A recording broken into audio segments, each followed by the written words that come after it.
Hello, everyone. Thank you. The Hudson Institute and the Bipartisan Commission on Biodefense would like to welcome you today to this session on the coronavirus. I am instructed to advise you that we will take questions during the session that will be used at the end, and you can send them in by tweet to @Hudson Institute or by email to events@hudson.org, and that instruction will appear on the board during this session. We meet today at the intersection of rapidly advancing medical and geopolitical challenges. Medical concerns grow in the deepening shadow of illness, quarantine, and reportedly hundreds of deaths in China. The stifled cry of a Wuhan doctor, dead of the virus at age 34, symbolizes the second challenge. His early warning about a spreading SARS-like virus was harshly sentenced by Chinese authorities. Back then, China downplayed the severity of the threat. Weeks later, China declared an emergency. In the West, many continue to question the Chinese statistics. In China, doubts about authorities advance in the wake of Hong Kong demonstrations and Uyghur detentions. Beneath the surface, beneath these statistics that mark these intertwined challenges, lurk human tragedies of a kind evoked by Camus and Solzhenitsyn, by Ibsen and Kessler. Today's panel features some of the finest experts from both Hudson and the Bipartisan Commission. My name is Scooter Libby, and I'm lucky enough to play a small part in both of these institutions. Both rely on wide-ranging research to advance public debate and sound policies. Both institutions also benefit from terrific leadership. Hudson under Chairman Sarah Stern and President Weinstein, and the Commission under its bipartisan co-chairs, Senator Joe Lieberman and former Pennsylvania Governor and First Secretary of Homeland Security, Tom Ridge. Today, it is my high privilege and distinct honor, as that occasional phrase goes, to introduce our moderator, Senator Lieberman. Senator Lieberman is no stranger to Homeland Defense, national security, or bipartisanship. Over his 24 years in the Senate, he was a powerful voice on the Senate Armed Services Committee, and he held important chairs, including on Homeland Security and Governmental Affairs. He also formed strong bipartisan partnerships with other Senate legends, including the late Senator John McCain and Senator Lindsey Graham. In 2000, Senator Lieberman was universally applauded as the Democratic nominee for vice president. Many still cite his vice presidential debate as a model of what such events should be. That debate was the first time that I got to study the senator close up, although he might say I was looking through the wrong end of the telescope. Through either end, I saw then, and I still see, a patriotic, charismatic, compassionate, and insightful man with strong friendships and many accomplishments across diverse fields. Currently, the senator is a partner in the well-regarded law firm of Kasowitz Benson in New York, helping to address our nation's critical shortage in talented lawyers. Most relevant for today, Chairman Lieberman's Bipartisan Commission has produced multiple high-quality reports focused on natural and not-so-natural biological threats. Over the past 5 years, the Commission has advanced over 30 recommendations, over 20 of which have been either enacted or adopted as policies. Some of these recommendations, as you will hear, bear directly on today's topic. Finally, and notably, the Commission has remained bipartisan, or rather tripartisan, in the highest sense of those terms. That is, not merely calculated political compromise, but members of different parties with different backgrounds and viewpoints working together to get better results for our country. Please join me in welcoming Senator Lieberman.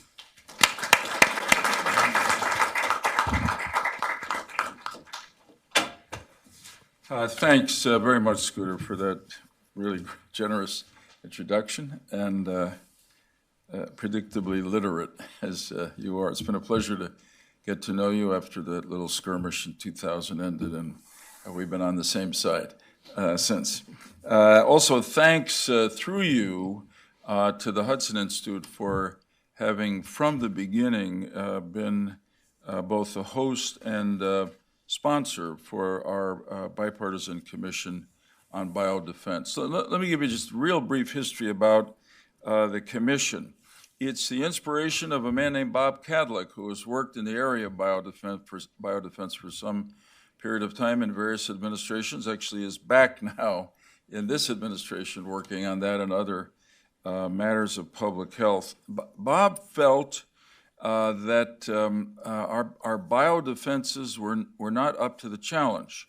And by biodefenses, I mean defenses against both man-made biological threats, terrorism, bioterrorism, and naturally occurring biological threats, such as infectious disease epidemics or pandemics, such as the one we are unfortunately experiencing now. So Bob's idea for this was that we create a bipartisan commission to work on better preparing or urging the government to be better prepared for each of these potential biological attacks on the security of the American people. And it resulted in a 6-person commission, which I'm honored to be co-chairing with a former first Secretary of Homeland Security, Tom Ridge, former Senate Majority Leader Tom Daschle, former Secretary in the Cabinet, now member of Congress, Donna Shalala, who left when she was elected to Congress to be replaced by Lisa Monaco, who, as far as I know, has not declared for Congress yet, was a Homeland Security Advisor in the Obama administration. Jim Greenwood, a former member of Congress, and Ken Weinstein, who was is a lawyer, has been an assistant U.S. attorney, and was a Homeland Security Advisor in the Bush 43 administration. So it's a wonderful group, staff, excellent staff, headed by Dr. Asha George, and I'm proud of what we've been able to do. We have, since we started in 2014, learned a lot, and some of the big things that I've learned are directly related to the current coronavirus pandemic. One is the extent, the first is that though I was focused on bioterrorist acts and their the danger they represented to the American people, and they still do, that the potentially much more significant threats were naturally occurring infectious disease pandemics. Part of that we see from history. The influenza pandemic of 1918 killed over 50 million people worldwide, and more recently we've dealt with MERS and SARS and Ebola and Zika. So these are really serious, and the potential for them to occur is greater because of the greater extent to which we're traveling. We're involved in commerce every day with one another than certainly was the case in 1918 when the flu epidemic occurred. The second, and after I'm done, the first speaker will deal with this, is a word that I use, let alone something substantive I learned, which is zoonotic. That most of the infectious diseases we're dealing with are zoonotic in the sense that they are transmitted to humans by various animal species, and how we deal with that is a really important question. We put out a report that Scooter was good enough to mention in 2015. It had over 30 recommendations in it. Key to the whole approach, I think, was that there is no substitute in this area, as in so many others, for prevention, for preemptive action. To me, one of the top conclusions thematically that I drew and have continued to draw from our work is that once an infectious disease epidemic starts, it's already in one sense too late. That the effort is focused on containing it. But if you start to scamper around, as we're doing right now, to find treatments or vaccines, it's just about impossible to do that quickly. So then you do what we're doing now, which is to try to contain the spread of the disease. Of the 33 recommendations that we made, I think some of the most important dealt with organization of the U.S. government effort in this regard. One was to localize leadership. We recommended the Vice President's office, but it's really important that somebody within the White House oversee all this, and that there be a strategy, which there was not. We recommended a national biodefense strategy. When the report came out, the Obama administration, members of Congress supported it, but it wasn't until 2018 under President Trump that the National Biodefense Strategy was actually issued. It's a good document. We're concerned in our commission that implementation of it has slowed a bit more than it should be, but all of this is now brought right to the center of our concerns and the public's concern as well with the novel coronavirus that we're dealing with now. The numbers change every day, but they're really quite stunning and worrying. There have been a total of 40,171 people infected by the coronavirus, 908 deaths.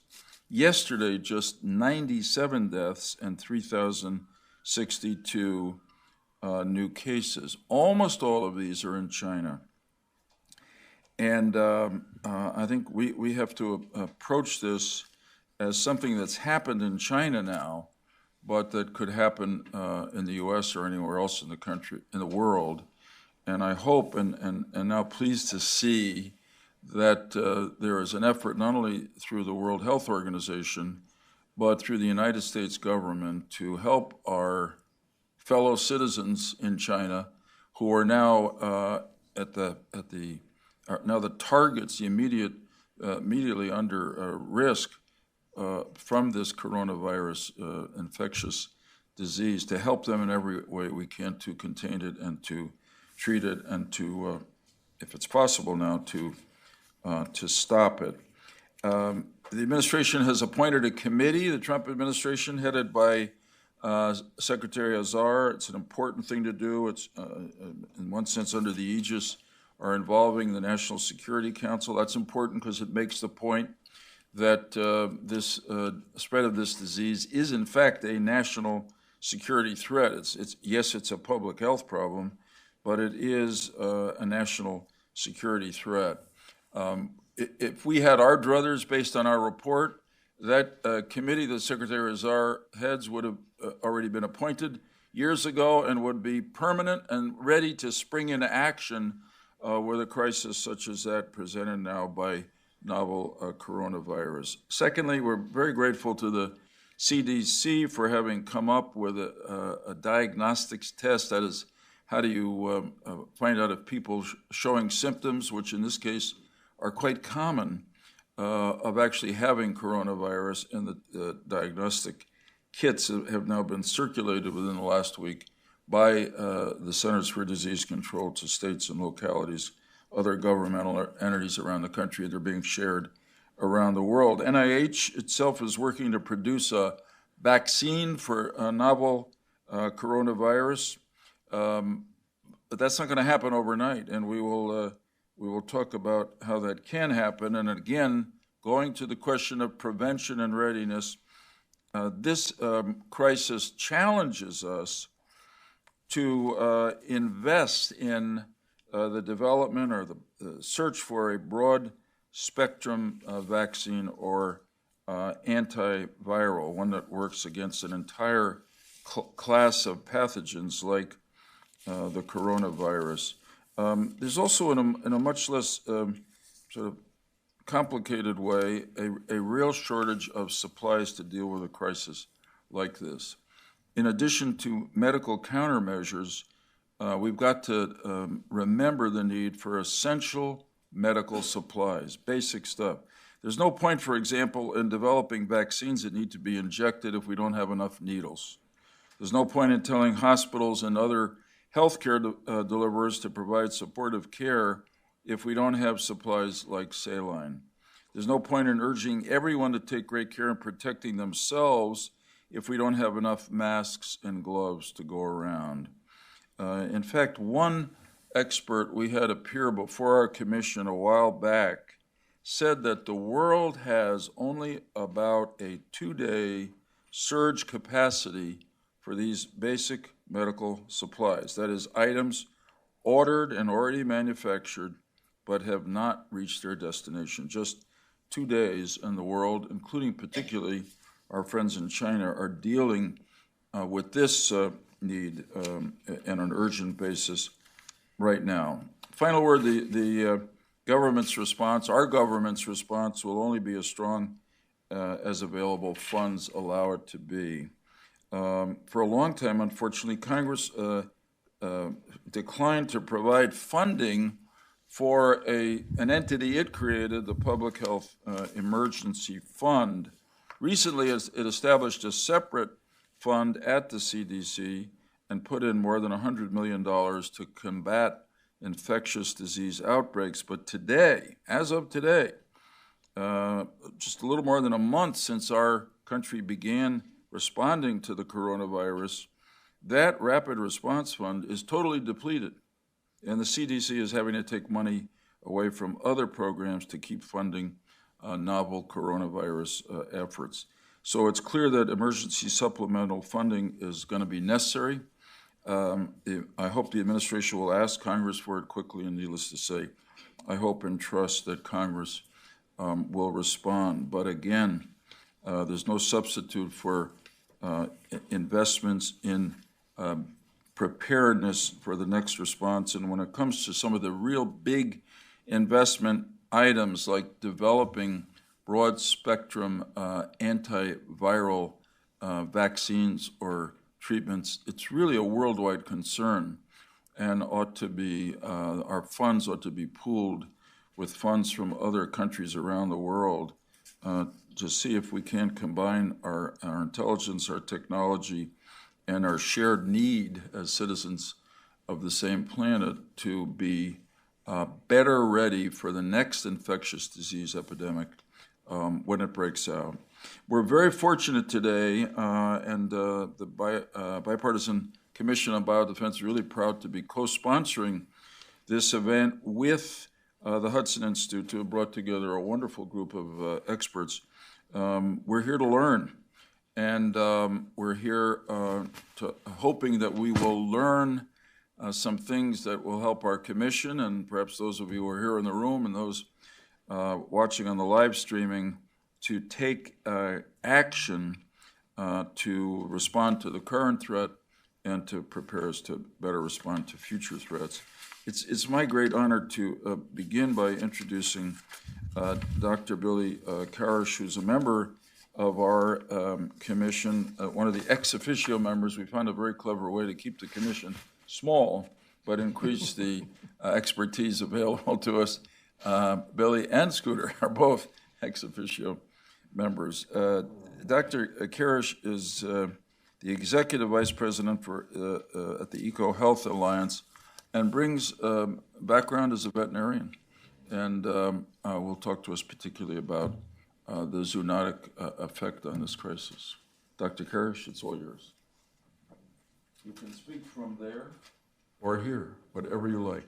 I'm fine here. Good. Okay. Forgive me from passing you. Thank you, sir. In the day. So, welcome everyone.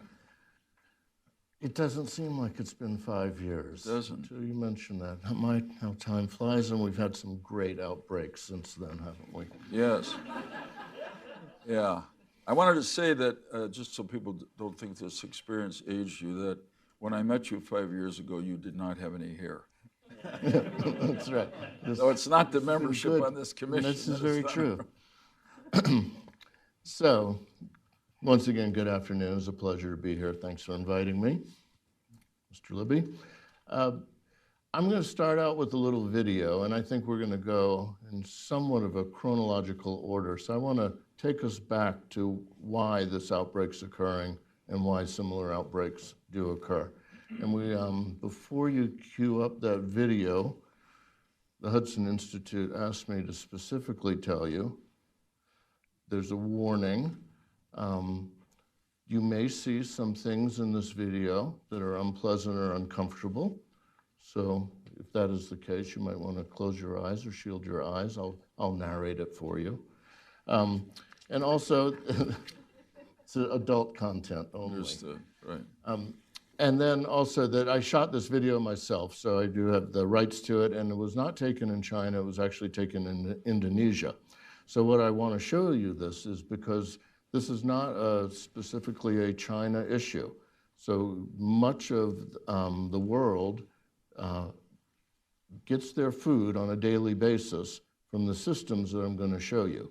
In fact, tens and tens and tens of millions of people are getting in contact with live animals, and particularly wildlife, in markets like the one I'm going to show you. Now, we've edited this down to just 30 seconds. I think the first time I showed it was while you were eating lunch for the panel meeting.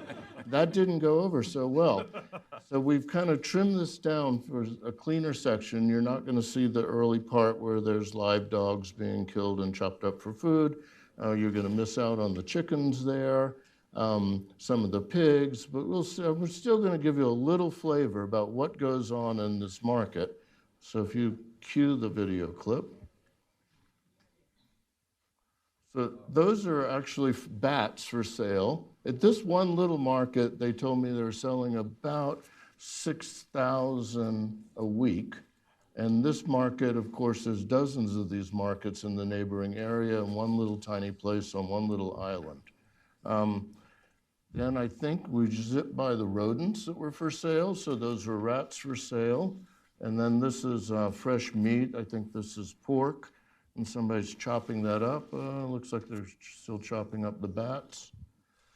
So you can see this mixing of blood and material, respiratory pathogens. They're all coming to the market. People are walking around in the flip-flops. No one's wearing gloves. The consumers, the customers are handling it with their bare hands. The vendors are handling it with their bare hands. They touch their face. They bring in more live animals. That spreads more virus, bacterial pathogens. And the scale of this, as I said, there's thousands of these markets just in Asia alone, and we see it in Latin America and Africa too. So we have thousands of markets on a daily basis with thousands of people. Now we're talking about millions of people exposed on a daily basis. So, and we seem to be surprised that there's emergence of a virus that goes from animals to people. So I always say that the only thing surprising about this is that we are surprised by it. Everybody says it's nothing we can do about it, and I disagree with that. For one thing is, if you look in those markets, and I was just in some in Cambodia recently, the only people in the markets are the customers and the vendors are old people like me, and then 5 and 6 and 7-year-old children whose grandparents are taking care of them because they're not in school. But that whole big demographic in the middle, average age in Asia is probably 20, 25 years old, they're not that interested in eating bats and this kind of food. They'd much rather go to Pizza Hut. I mean, if you asked your 18 or 20-year-old child, would you like to drink snake blood or would you like a hamburger from McDonald's? I think most of them will say a burger from McDonald's. So I think there's an opportunity for this social behavior change, especially with social media that's rapidly growing in these parts of the world, that we can shift away from that. The other thing is modernizing the food safety programs, and that's really about refrigeration, cold storage, food safety. I mean, It's not a joke, but I think this will eventually die away. It doesn't kill us while we're doing it. There's a natural progression. So we can do some things to move that along. This coronavirus is nothing really new. So I don't know, we don't seem to be learning the lessons. We saw this with SARS. It came out of wildlife. We know that was linked to bats. We know Ebola is linked back to bats. We know some of this new the MERS coronavirus, it really looks like its origin was in bats and then got into camels. Avian influenza, we learned years ago that if we better monitor or actually close down a lot of live bird markets, we'd reduce the risk of avian influenza in the United States. I think in New York there was 20 or 30 live bird markets, just live animal markets, just a few years ago. I think now it's down to 3 or 4. So once again, I think our culture's changing. There's an opportunity to reduce that risk. It's a lot like I think about with traffic fatalities. Some people say, oh, you shouldn't change culture. A lot of people like to drink and drive. We shouldn't really interfere with their culture of doing that. I don't agree with that. I think there's some things we can do to change, to help push along and help some cultural change to get people less to use these live animal markets and the consumption of wildlife down. Our work with the Wuhan Institute, we've been using NIH, NIAID grant funding. We've been working with the folks in Wuhan for years. We found at least 50 new coronaviruses that match up, very closely related to this current one in people. It's circulating in China. When we actually tested humans, we tested people, about 1%, 0.5% to 1% have antibodies. So this is going on. People have been getting these viruses for quite some time. And I think in some ways we're just lucky that it hasn't turned into an outbreak sooner. So I just really want to finish with that because we do, as the Senator said, we tend to think about the response, what are we going to do? How are we going to treat these people? And I'm a firm believer we can reduce the risk of these outbreaks. We'll never eliminate all of them, of course, but wouldn't it be nice to eliminate or reduce them by 10 or 20%? So the limited resources we do have for response could be used more effectively and have bigger impact if we can reduce the number of these. I think the social behavioral change is a great opportunity right now. There's nothing like a good disease to get people to think about what they do. But beyond that, it's really about good education and shifting people away from unhealthy practices. And I think I'll just close with that. Thank you. Thank you. Thanks, Billy. I'm just going to ask you a quick question. I take one of your big points, which is that we ought to be changing consumption habits about people who are eating, either carriers or those who are likely to be infected by that is food stock. But I said in my opening comments, everybody says we're moving around a lot. People are moving around a lot more than we used to, air transportation, et cetera. So we naturally carry infectious diseases with us, but the animals move around a lot too. The birds move around a lot too. The bats do as well. And is there anything we can do to stop those initial carriers of the disease, or is that why we just have to assume we're going to be living with infectious disease outbreaks forever? I think it's a great question. So let me say in AA, you can change the things we can change, and otherwise we can't accept those. So we were thinking about migratory birds and the spread of influenza. There's not much we can do about that. The wildlife trade, though, is purely driven by people. Right. So as you see in these markets, basically around, and certainly the case in China, much of the wildlife's been hunted out over the years. So they're importing animals, they're bringing animals from farther away. In that market in Indonesia, those bats are coming from 1 and 2 and 300 miles away, being brought by traders. So we're really pushing that system to feed that, whatever that demand is. In China, a lot of that trade is illegal. So they have things in place, but as we know in the US, illegal activities still do happen. So it's really about gearing up with law enforcement. But I think, once again, it's also about changing consumer desires and demand. And I think as people, I mean, traditionally you went to a live animal market because that was the safest place to get food because there was no refrigeration. Now we have an alternative that actually provides safe food. So I think as we expand that, we can move along with people's thinking. Okay, that's very helpful. Next is Dr. Daniel Chertow, here from the National Institutes of Health, but a lot of significant accomplishments along the way. A captain in the U.S. Public Health Service, head of the Emerging Pathogens Section, Clinical Care Medical Medicine Department, Clinical Center and Laboratory Immunoregulation at the National Institute of Allergy and Infectious Diseases at NIH. Thanks for what NIH is doing every day, and particularly now working on a response to this coronavirus. We're glad to have you here. Well, thank you, Senator Lieberman. It's my honor to be here, and I appreciate the invitation. So I'll keep my initial remarks relatively brief. I've prepared a short statement that I'd like to read to the group. So again, I'd like to thank the Commission and the Hudson Institute for the opportunity to participate in today's discussion. It's my honor to be here among such an esteemed group of organizers and discussants, including yourself, Senator Lieberman, and my co-panelists, Dr. Gerberding, Dr. Koresh, Mr. Morrison, and Mr. Brown. We're here today because in early December 2019, Chinese officials reported a cluster of pneumonia in Wuhan, China. Within weeks, a novel virus termed the 2019 novel coronavirus was isolated from a human, and its full genome was sequenced and reported in the medical literature in a very short interval.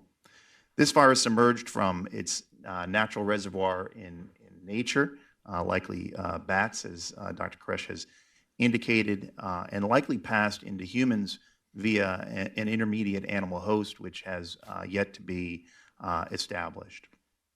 Regardless, once the infection in humans was established, the virus has proven to result in efficient human-to-human spread within communities, households, and in the healthcare setting. Infections are now widespread in China, and exported cases regionally and internationally are on the rise. The most recent epidemiologic data reported from the World Health Organization on February 9th indicates that there are greater than 37,000 laboratory-confirmed cases reported, with more than 8,000 deaths, with the predominance in China, but regionally exported and internationally exported cases to 24 countries. Rapid dissemination of information about this virus through public health authorities and in the medical literature have provided important insights into the clinical and epidemiologic features of the virus. Based upon available WHO data among laboratory-confirmed cases, approximately 15% of infected individuals develop signs and symptoms of lower respiratory tract infection consistent with pneumonia, and approximately 2% of the reported confirmed cases result in a lethal outcome or fatal. Now, it's important to note that this reported case fatality is likely an overestimate, and that should be a point of discussion today, as more mild or asymptomatic cases are likely going undetected.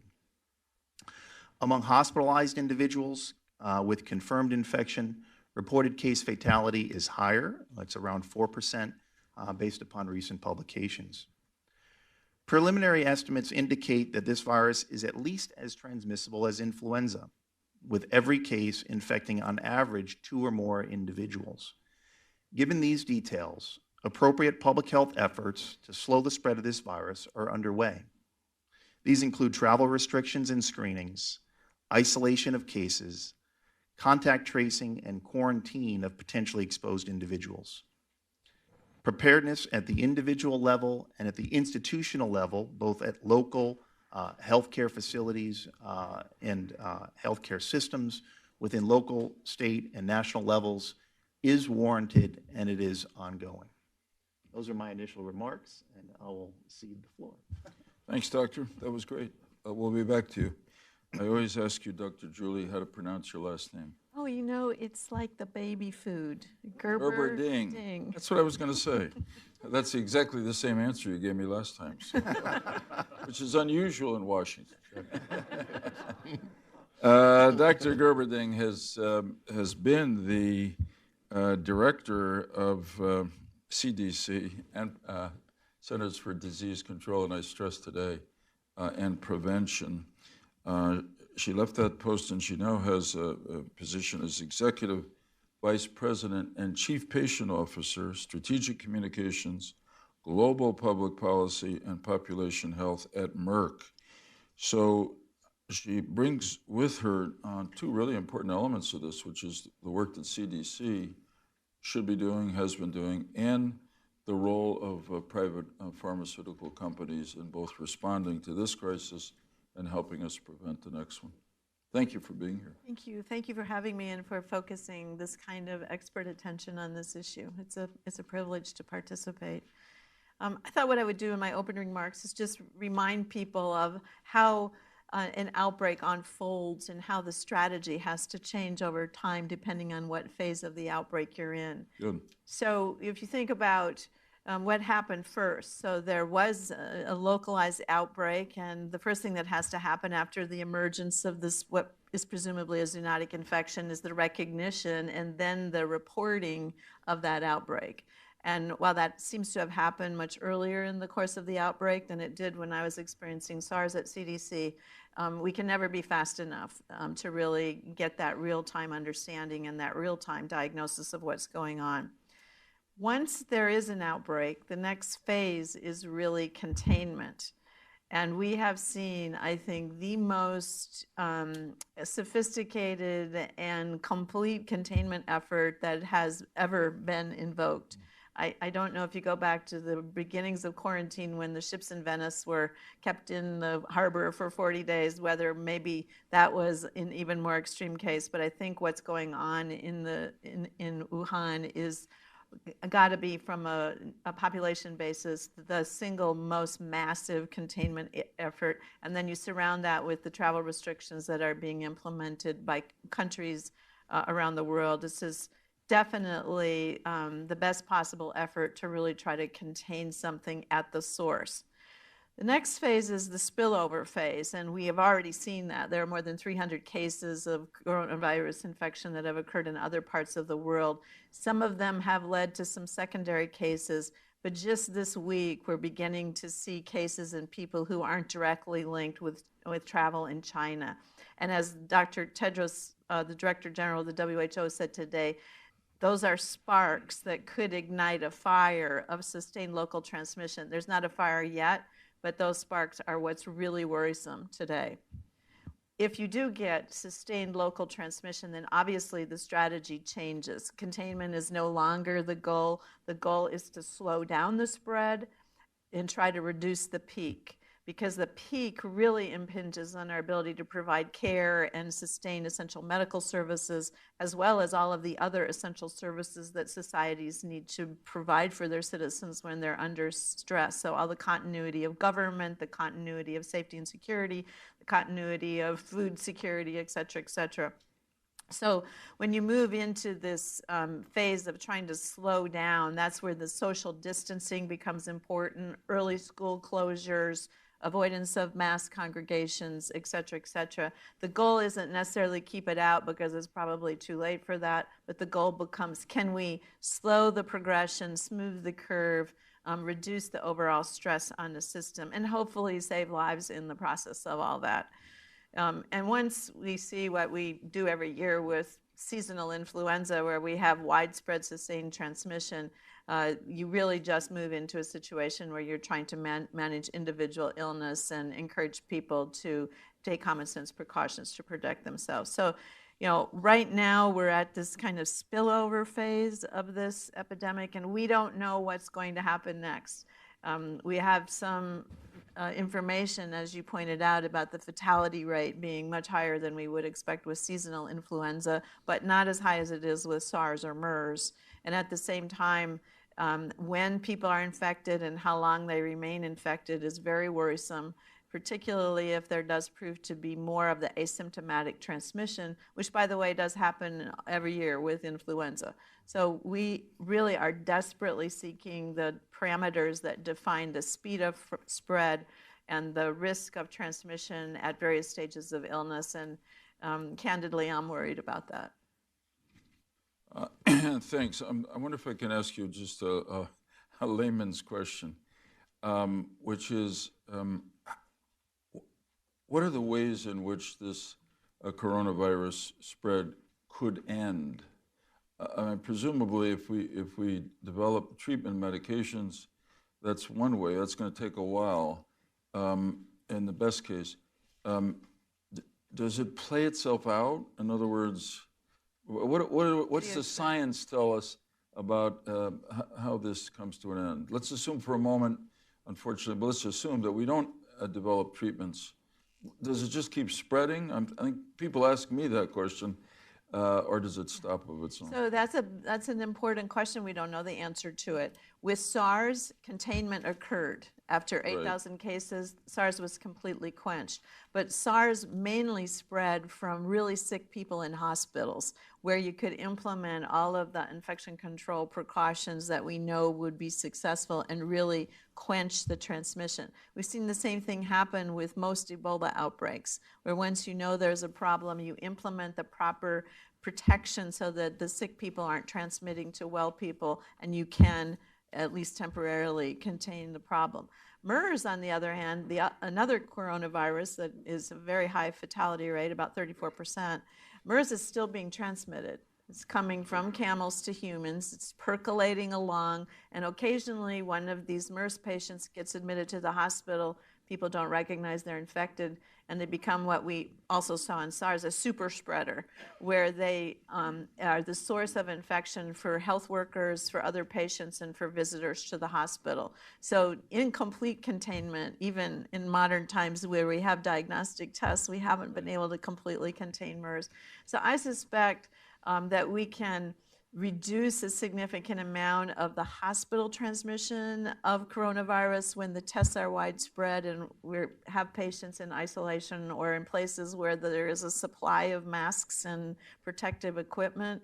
But the supply chain is very worrisome right now, and whether we can scale that level of protection to the number of communities that might ultimately be infected, that's a very worrisome aspect of this. Thank you. It's a foreboding but helpful answer. Next, we've got the Honorable Tim Morrison, now a senior fellow right here at the Hudson Institute. I met him first long ago when he was a very critical and important staff member for colleagues of mine on Capitol Hill, notably my dear friend and colleague, former Senator John Kyle. More recently, he's been, I want to get the title correct, Deputy Assistant to the President, President Trump for National Security, former Special Assistant to the President, and Senior Director for Weapons of Mass Destruction and Biodefense. And Tim, at our commission, we give you a good amount of credit for the promulgation by the Trump administration, not only of the promulgation of a national biodefense strategy, but it's a first-rate strategy. So thank you for that. Thank you, Senator. I appreciate, I think it was about a year ago, I was here today to talk about that strategy, and the fact that you invited me back, I think, is the most gratifying thing. So, as you mentioned, prior to leaving the administration, and when I came here to speak before you last year, I was the Senior Director for Weapons of Mass Destruction. We also called it Counterproliferation and Biodefense. And so one of my jobs was to help the president to develop the national biodefense strategy, and I've been a staffer long enough to know never to try to take any credit. It was the boss's doing, and really what I think the president was looking to accomplish was to have a system where he could have accountability. So building on the good work that had been done by the Obama administration and the Bush 43 administration, I think the president originally, if I could just step back one further, in the FY17 National Defense Authorization Act, the Congress actually asked the administration, talk to us about how you handle biodefense. And they principally chartered HHS USDA, and DoD. And in answering that, and then taking what the answer was going to be to the president, I think the president said, well, this isn't enough. And I want to know who's actually in charge of biodefense. And this is something the president had written about as far back as the year 2000. Again, basic staff work, working for the other senator from Arizona, as we like to call Senator Kyle. We stepped back and we found that really every federal department is involved in biodefense, from DHS to DOT, obviously USDA, Interior. Biodefense touches every part of every executive department and agency, and it's also throughout every element and every facet of the intelligence community. And so in terms of trying to wrap our arms around that and trying to answer the mail for the president, who's accountable, who's in charge, the biodefense strategy, NSPM 14, was born, which set up a process, again, building on, I think, some very solid work that was done by the two previous administrations, to allow the president to wrap his arms around what the priorities are in each of the departments and agencies that have a role in biodefense. How do you put that together in terms of a cogent plan and a cogent budget that can be then sent over to Capitol Hill, as was done today for the FY21 budget, where the Hill will then chop it up into 13 different budgets through the appropriations process, but still try to keep it in terms of some sort of place where you draw the line, because budgets are limited, even when the budget today was about $4 trillion. Budgets are limited, and there's always priorities that are going to fall above the line and below the line. How do you package that up and try to put together one overall picture where the president can then look across the interagency? And we have a video of an interagency meeting too, but it's definitely not suitable for an open forum like this. If you want to talk about how the sausage is made, fewer bats in our process, but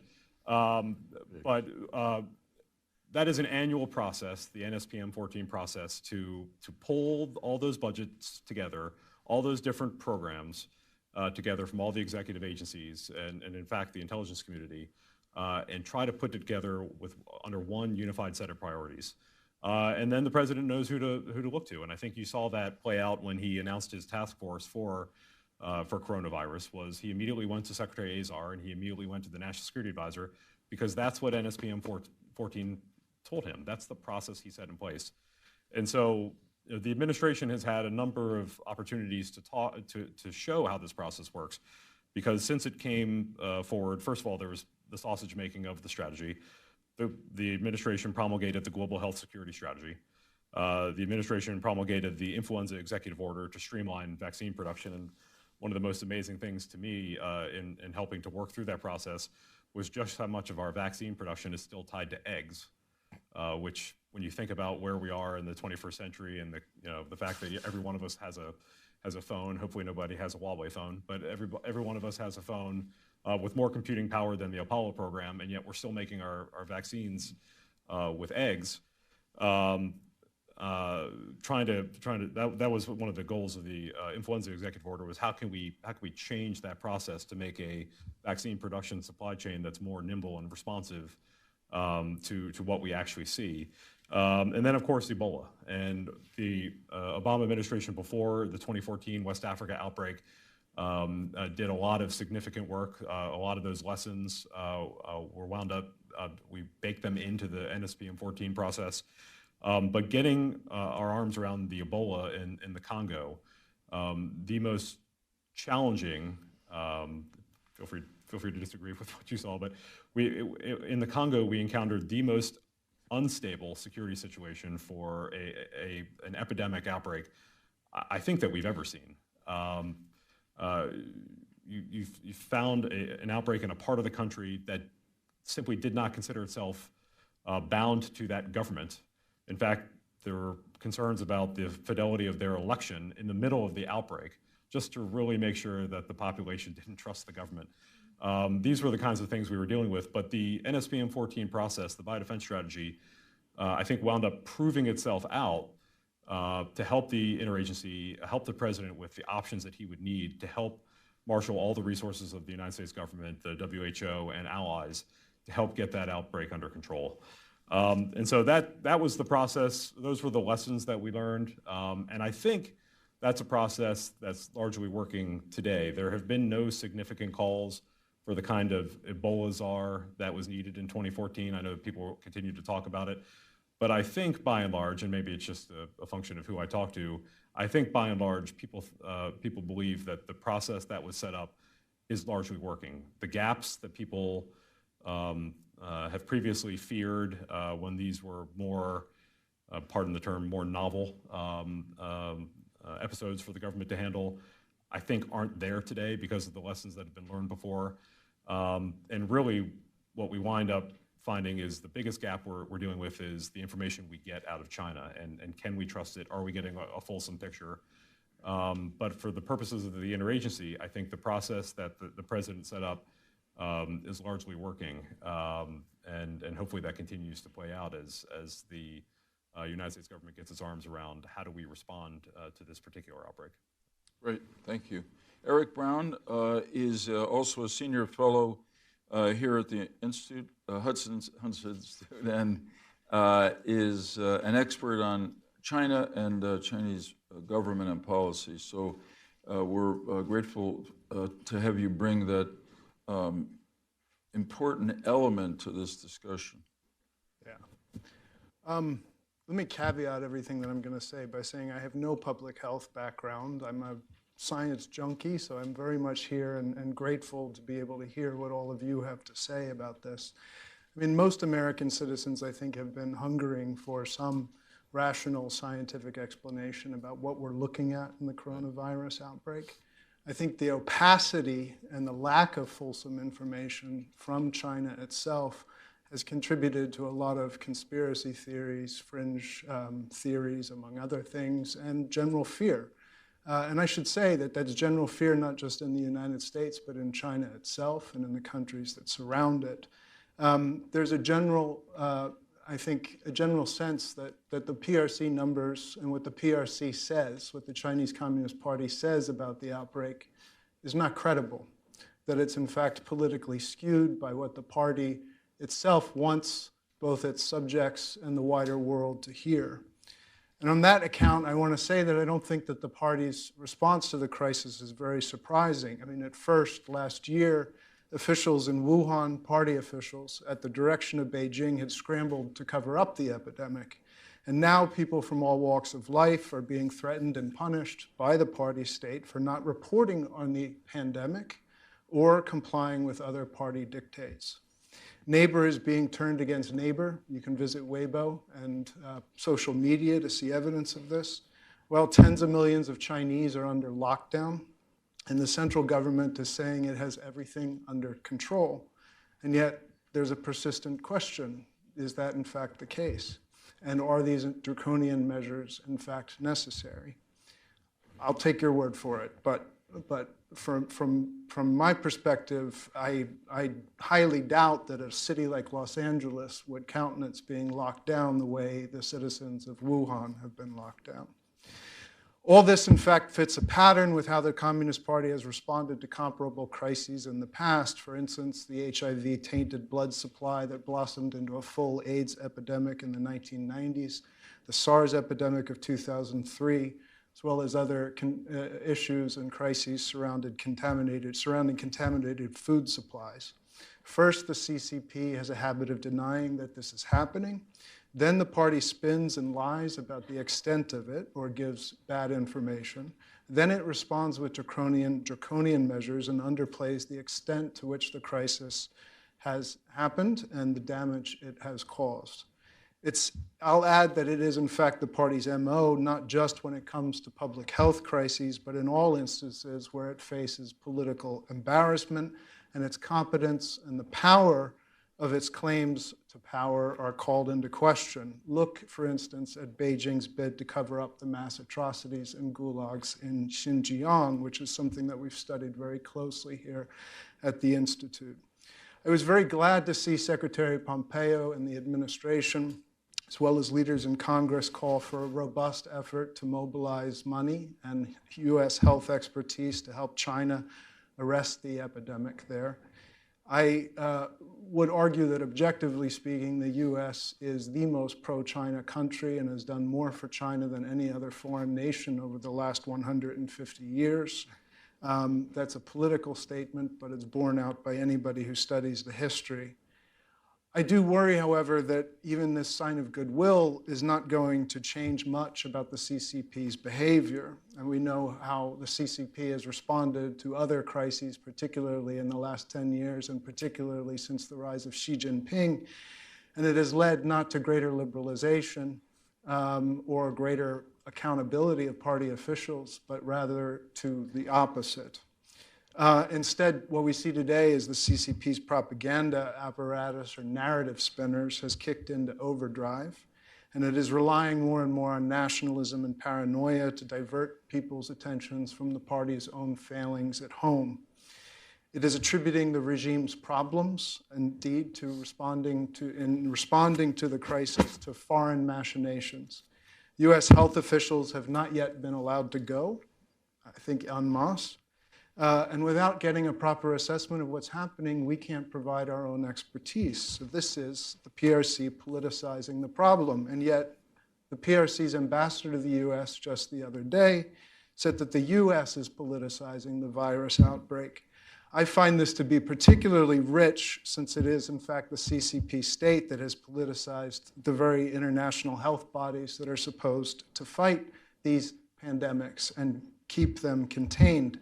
Taiwan, for instance, is a frontline nation in responding to the crisis, but the PRC's successful efforts to exclude Taiwan from participation in the World Health Organization is putting the party's political considerations above the health of ordinary Taiwanese, and in fact, I think every country in the world that Taiwan is connected to. Taiwan is a vital frontline state in stopping the spread of this epidemic, and it has expertise, indeed, that it could offer to the Chinese mainland in the interim. I want to say that I think the social and cultural changes to wet markets, China has shown a tremendous capacity for innovation in social and cultural affairs. These wet markets have been around for hundreds of years, thousands of years even, and I don't see why the Chinese people with a proper education campaign can't modernize their practices there and hopefully improve food security and the food supply to create alternatives. The Chinese Communist Party, however, has been around since, in power at least, since China fell to it in 1949. It's going to be a lot harder to change that. The kind of bad information that we get out of China, not just about public health crises, but about economic and military issues, among other things, this is baked into the Communist Party system. Why? Because the Communist Party is unlike our system, which is, yes, we believe that people can govern themselves best if they are free, but we also fundamentally believe in the fallibility of human nature. And for that reason, we build up a system of checks and balances, and we encourage cross-checking and debate and lots of disagreement in the public realm. And this is the fastest way, I think, to getting a proper assessment of what's actually happening, and this has add-on benefits for governance writ large. The PRC party state is founded on the theory of dialectical materialism, not skeptical materialism. It believes, the party believes, that it and it alone has the right to rule China. And therefore, it has a political interest in preserving the myth that its decisions are infallible, that in all instances, including public health crises like the current one, its decisions are correct. In all instances, they must be correct. What this means in practice is that the party needs to have total control over the information that comes into the country and that goes out of the country.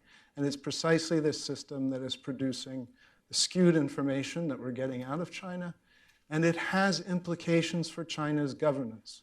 And with an issue like this, an epidemic that has become a pandemic, it has implications for every other country in the world. And I think that the responses that you're seeing from the US, from most of China's neighbors, is a sign that in matters in life and death, they're not willing to rely on the party's judgment much longer. And this is going to have implications for, I think, years to come, even if the coronavirus that we're tackling right now goes away this season.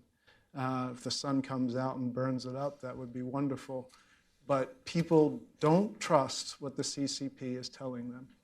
And I'll leave it at that for now. Thank you. Okay, thanks, Mr. Brown. That was a straight talk, as my buddy, the other senator from Arizona, used to say. Yes, him.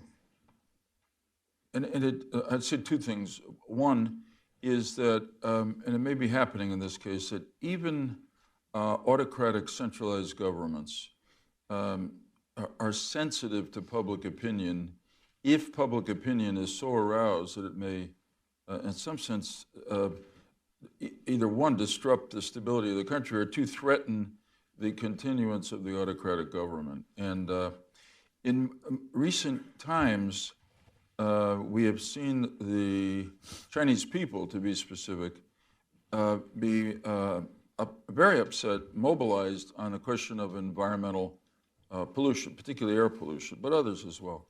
And the government responded autocratically, much quicker than the American Congress and president would respond because of the nature of our process, and did some very affirmative things to reduce sources of air pollution. It's obviously not perfect. So it may be, to have an optimistic view of this, that the government will feel a necessity for its own credibility and to avoid domestic instability and worse, to take action some of the ways they can. The other thing, and from our point of view, and I want to just, before I have some questions from the audience, ask others to comment from their perspective. So I think we in the United States have to ask ourselves, at this moment in the history of our relations with China, which have been contentious in recent years, although a little bit calmer right now, and because of all of our difference in values approach to government that you talked about in some ways, nonetheless, there are what I'd call both moral and practical reasons why we have to try very hard to engage with the Chinese government and try to be constructive in response to this kind of public health crisis. The moral one is, of course, these are people in China. They're our fellow human beings. They're being infected and dying at an alarming rate. So to the extent that we can help the Chinese government and people stop this, that's, I think, a moral imperative, and it's one that's traditionally been accepted by America and a lot of other natural disaster cases. And the second is what you talk about, which is that, it is, as Mr. Disney told us a long time ago, a very small world. And our interconnections, the American people with China, whatever the nature of our political relations, economically and tourism, just remarkably intense. It's impossible to separate. I saw a number recently, not just to America, but 150 million visits by Chinese people outside of China every year. It's quite something. And so I guess the question is, in a situation that can be difficult, there's national pride, there's political authority on the line, whether any of you want to comment on the extent to which, in your areas of expertise, something constructive is happening with China, either Chinese government or independent groups there, or what can happen, what should happen. Dr. Gerberding, I wonder about you, both in terms of your previous life at CDC, but also the pharmaceutical sector. Yeah, so I have a memory in my mind of my time at CDC that has really colored how I'm thinking about sort of this tension between autocratic government and humanitarianism and the moral and social responsibility that we have to do the right thing when people are suffering the way these people are suffering. My predecessor at CDC, Dr. Jeff Copeland, established a relationship with the China CDC when it was very small and nascent, and I tried really hard to build on that So we established a memorandum of understanding between the US CDC and the China CDC. And almost every year, the China CDC would bring its most senior leaders to Atlanta, and we would have a scientist-to-scientist colloquium. And then in the opposite year, I brought all of my leaders to China and sat down at their CDC. And after the concern about avian influenza emerged, I went to China with the leaders. We sat in the new China CDC Emergency Operations Center. We linked to the operations centers in every province. We met with the scientists. Our flu expert had a very interesting scientific exchange about flu surveillance and so on and so forth. And then we went in front of the building and had our picture made, all of the CDC leaders, and they flew the American flag and the Chinese flag. And in that moment, I felt like the front line of global health security was sitting in that tableau. Because if we can't figure out how to cooperate in the context of a global health emergency, everyone will suffer. And I just keep coming back to that memory as I think about, what should I as a leader at Merck do? What should the industry do? What should we as Americans be doing? Right now we have several thousand employees in China. We're very concerned about our Chinese colleagues in our company, but I, as the Chief Patient Officer, am especially concerned about the patients that we have in clinical trials for things like cancer, because these patients need their medicines. And if we can't figure out a way how to sustain their therapy, they will die not from a coronavirus, but they will die because they can't get the medicines they need in a health system that's overwhelmed with worried well as the affected people. So I think we have to really kind of back up from our political lens alone and broaden the aperture to consider an even more important humanitarian terms of engagement. Okay, that's a great memory. So if I heard you right, Merck is doing clinical trials on cancer medications in China. These are not clinical trials for coronavirus. No, we have understood. Cancer patients. Yeah, so that's fascinating, and again shows us what a small world it is, because I bet most people in the U.S. would be surprised to hear that you're doing clinical trials in China, but why not if it works? People are suffering. People are suffering, and it'll be the impact will be global if whatever you're trying will work. Dr. Chertoff from NIH, how about connections and partnerships with your Chinese colleagues? Yeah, I guess I would respond to the general part of the conversation by echoing what Dr. Gerberding said, which is sort of simply put that we need each other. I mean, it is a very interconnected world, and microbes don't respect international boundaries. We know that, and the example is playing out again. The question of what has been done well so far and what might have been done perhaps a little bit better, as we said previously, in a remarkably short interval, the recognition of a new severe pneumonia clinical syndrome, the identification of an electron micrograph of the organism in a very short period of time, the full genome sequencing, the relationship of that sequencing to known bat coronaviruses that have been pulled out of bats to give us some insight into where this pathogen may be hiding in nature. A relatively rapid reporting of clinical and epidemiologic information that has been published in major medical journals, including the New England Journal of Medicine and Lancet, with active, ongoing websites that are being continually updated, where relevant epidemiologic and clinical information about this disease that are really important for decision makers are being shared. All of those things are really, really excellent.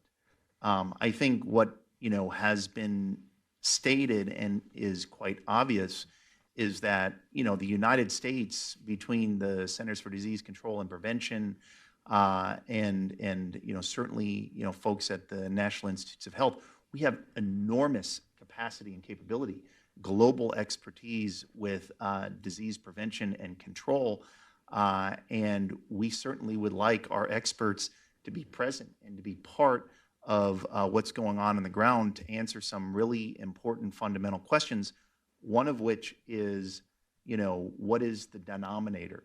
How I mentioned this 2% case fatality rate. Well, is it 2%? That may seem low compared to SARS, 10%, or MERS, 34%, but compared to seasonal influenza, 1 in 1,000 to 1 in 10,000, compared to the 1918 pandemic, 1% to 2% case fatality rate, it's pretty high. But is that the true case fatality rate? What's the denominator? That's a really important question for our folks to. And then the other question that Dr. Gerberding mentioned as it relates to what is the likelihood that our prevention and control practices are going to work. Is there asymptomatic shedding? We mentioned influenza. Influenza has about a 2 to 3 day incubation period where you're exposed before you begin to have a manifestation of illness. And within that 2 to 3 day period, there's about a 24-hour period where you have no symptoms and we know that you're shedding the virus. Well, what does that look like for this virus? It has really, really important implications for policy planning to say what of the different interventions that we're going to make are going to control this outbreak. And as you asked the question about NIH, obviously our mission relates to biomedical research, which has to do with vaccines and potential therapeutics. Shared efforts of looking at potential promising antivirals, in coordination. That has to do with the design of the clinical trials to look at safety and efficacy, rather than having duplicative efforts between the United States and China. Those efforts should be, I would suggest, coordinated. Excellent. We have questions from. You want to add just one thing? I like you, So yes, Is that a yes or more a than no? yes. No, Okay. please. I just wanted, just following that line of thinking, because there's the political side, so I'm on board with you there. But we tend to think of this as so much as government, when in fact, the beautiful thing in the U.S. is most of us actually aren't in government. And the same is true in China.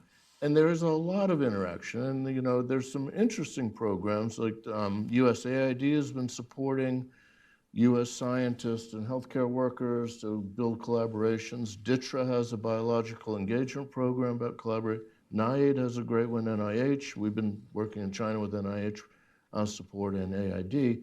And those relationships are pretty amazing over the decades. Those are with non-governmental entities, yes. Educational. Yeah, in China, health. it's always hard to decide what's really not government. Yeah. Because their system. But at least it's not officially government. Exactly. Right. So we don't have to discuss with the State Department it's okay to make a phone call. Right. So we pick up the phone and we talk to them. So in this case, we've been learning a lot from these viruses and getting emails from colleagues there.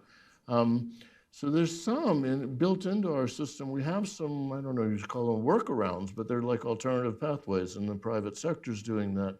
So in some ways that's encouraging, and we see in the Chinese society, amongst the people, they're also interested in that.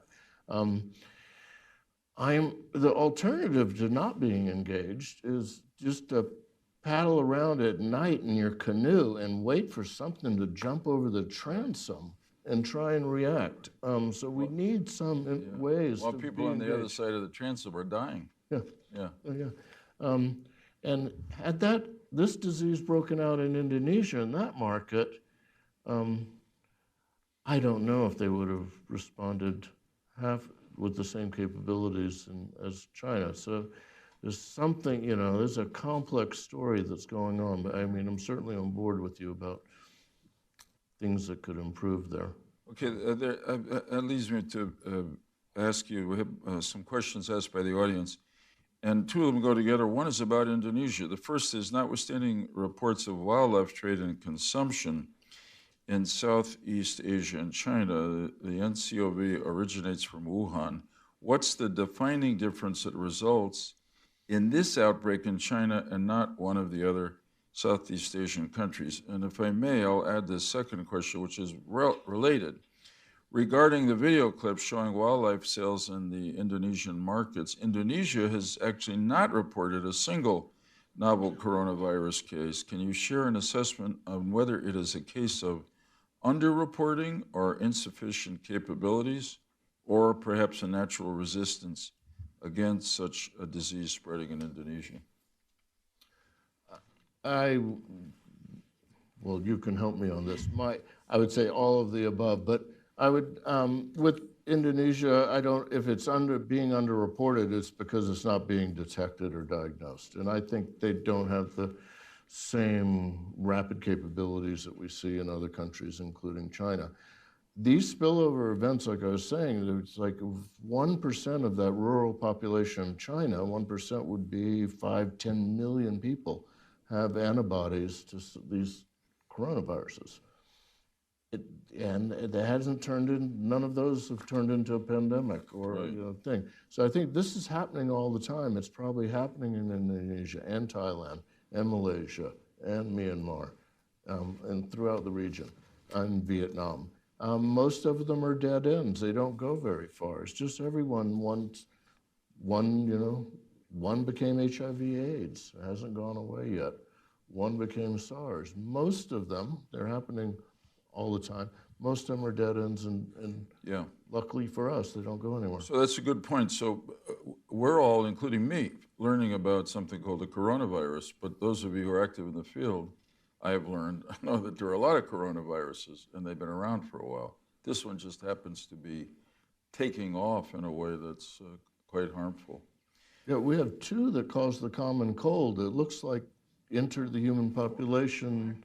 Well, two that look like it came from bats about 100 or 200 years ago. Probably in the 1700s, entered humans. So dare I ask, is it possible that we will contain the current pandemic, in some ways bring it to an end, and yet the virus that has led to it will stay around in the human family for quite a while? I have to admit, when SARS emerged, and the wet markets weren't any better than they are now, so it seemed almost impossible to me it wouldn't be back. Yeah. And, we haven't seen natural recurrence of SARS except for those patient who had that related SARS coronavirus, but we really didn't see SARS again. Very mysterious, tells you we have a lot to learn. There's also a conversation about seasonality. The coronaviruses that we all get, about a third of us every year, with the common cold, are winter viruses. They go away in the summertime in the northern climates. In the more tropical areas, there's less seasonality, so we have to remember not to be falsely reassured by this just because many people living in colder temperatures aren't plagued with respiratory viruses when it's warm outside. Lots of people live south of the equator, and lots of people would continue to be at risk for a non-seasonal infection. So just much more to learn, and I really would hesitate to look in the crystal ball on this one. Yeah. Here's a question that probably a lot of people across the country are asking themselves, that has been asked from the audience. Exactly how does one determine whether a patient has the Wuhan coronavirus? Are false positives common? Dr. Chertow, do you want to try that? Sure. So, I think up front there is a surveillance or a case-finding definition, which simply put is sort of two features combined. So it's an individual that has evidence of a respiratory illness, fever, cough, breathing quickly, shortness of breath, plus an epidemiologic risk factor. And right now that epidemiologic risk factor is either travel to a region where there are cases within a 14-day interval, which is on the long end of the incubation period for the virus. So a clinical syndrome plus an epidemiologic risk factor, which includes either travel to an affected region within 14 days or contact with a suspected or confirmed case. So a clinical feature and an epidemiologic risk factor. Those individuals then are flagged and they're tested. And the testing is done predominantly on respiratory secretions, both from the upper and the lower respiratory tract, And there's a test that is a very sensitive and specific test. It's a molecular test that was established at the CDC and now is being pushed out to state health departments that, as I say, is quite sensitive. If it's positive, that means that you've got it. If it's negative, you have to be careful in the interpretation of the test, because even though the test is quite accurate, depending upon where you are in the course of illness, you may or may not be shedding from the upper versus lower respiratory tract, which is why there is a recommendation for testing of multiple specimens and perhaps testing repeatedly over the course of the clinical illness. Do you want to add anything, Dr. Gerberding? No, I think I'd like to just go back to the Indonesia question, though, because in medical school I learned that there was no fever if there's no thermometer. And I think that we have to be, mindful of the fact that the test is not universally available, so we could be missing cases. Yeah. Let me ask you a question then at the other end of your experience, which is what can the government best do to be supportive of the pharmaceutical industry in bringing about, if it's possible, a broad spectrum antiviral medication so we're ready the next time this happens? It's hard for the pharmaceutical industry, I know, because you're not sure when it's going to happen, so it's not a certain market, a clear market like a continuing illness that affects a lot of people.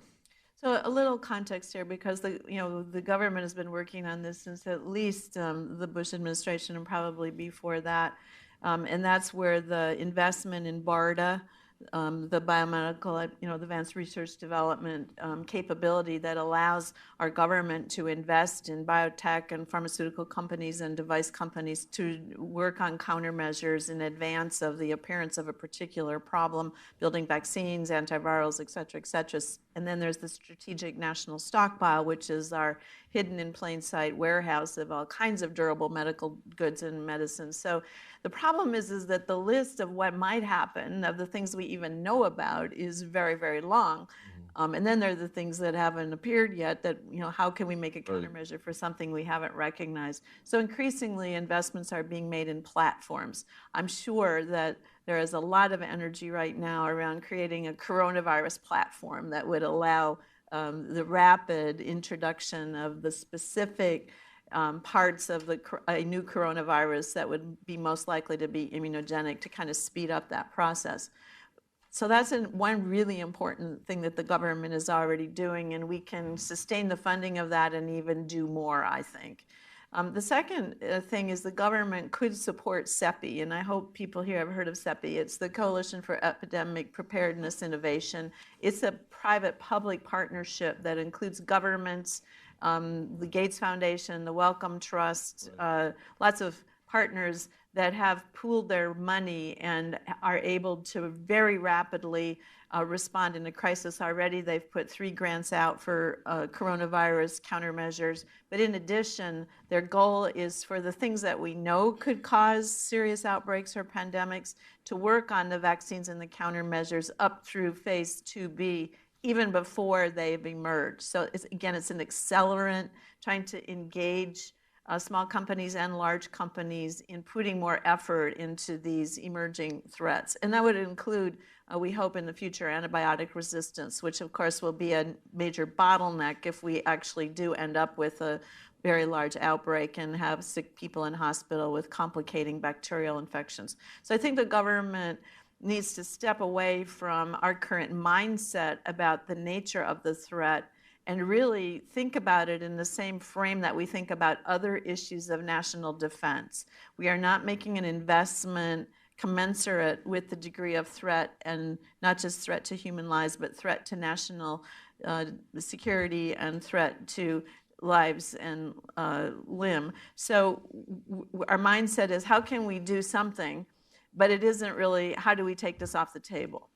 And we always use the DoD analogies, but what we're investing to protect our nation against these threats is really very small compared to what we spend on other elements of national security. That is a really important point. And unfortunately, because of the coronavirus pandemic, we're seeing some of the costs. I mean, the markets have been gyrating. Businesses are dropping. You can see just every day there's another report of the impact on the Chinese economy of this coronavirus outbreak, and therefore the impact of the troubles in the Chinese economy on the economy of the world, including our own, because we're so interconnected, let alone the fact that a lot of American-based businesses are not able to do business or decide not to do business in China now. So, I mean, I don't know if anybody's even tried to calculate, but my guess is that the loss in dollars from the coronavirus globally is going to come in the hundreds of billions. And therefore, it's worth investing some now to try to avoid it. Tim, I'm going to give you an opportunity now that you're outside of government to say what you think, based on your experience here, are the one or two most important things the federal government could do, both in immediate response to this pandemic, but also to get ready for the next one, which will surely come.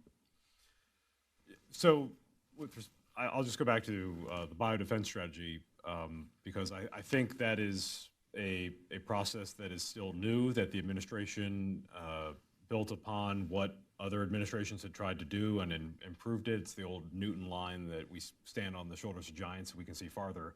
I think they built on the progress that earlier administrations has made, and so continuing to implement it.